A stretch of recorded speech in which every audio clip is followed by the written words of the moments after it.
If you were to ask me, what was your favorite place to visit in Japan? This is what I would say.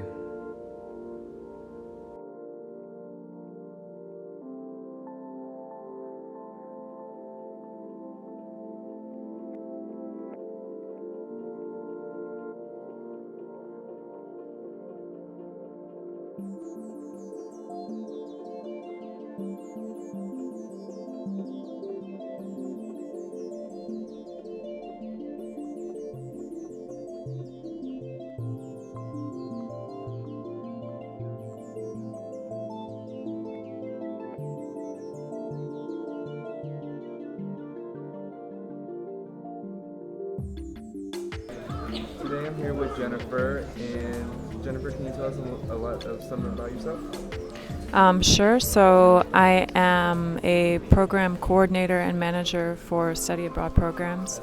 I've been doing this for about 10 years. We run some annual programs in Tokyo and Kyoto and usually focus on cultural courses, business courses, martial arts based courses. And now we run some faculty led programs like your program. Um, yeah, that's. So I understand when you work with Asian Institute, you have a good connection with the temple. And can you tell me like some personal connections with you that you feel towards being here? Well, sure. Actually,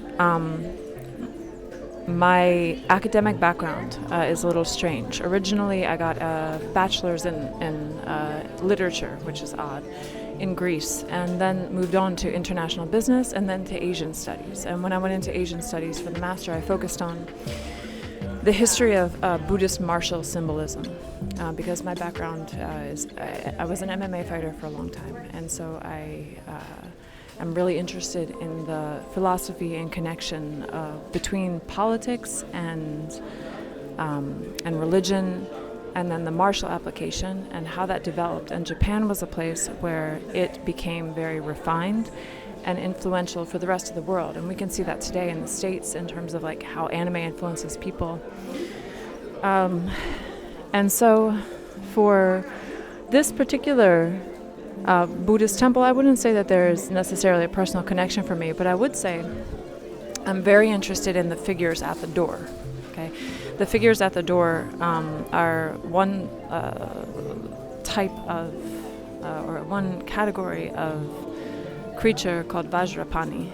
Vajrapani means like Vajra in hand. And so those figures derive from ancient, early Buddhist symbols of guardian figures of the Buddha Shakyamuni.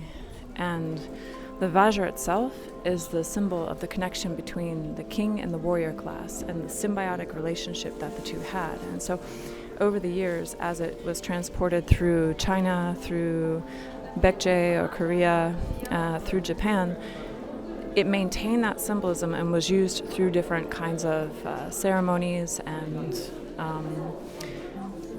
symbolism and introductions of the literature also. The literature was actually modified in different places to make the relationship between the kings in the areas where it was introduced and the protective warrior caste and the monk classes also more solid and more dependent also. So it was like a two-way street. And always when there's that two-way street, it's going to influence the martial aspect as well. So we still see the Vajra here in the Angyo figures at the door. We see it in the figure of Fudo, who is another major Buddhist figure. I don't think we've seen him in any temples so far, but you would probably recognize him. He's the crazy monster with one fang up, one fang down, one long lock. A lot of the kind of gangsters like to get his tattoo.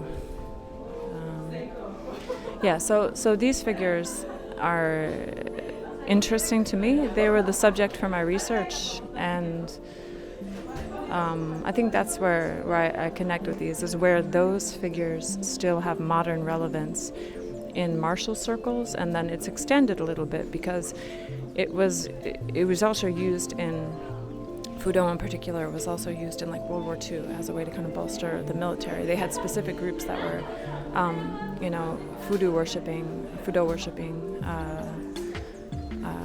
military groups up at Mount Koya.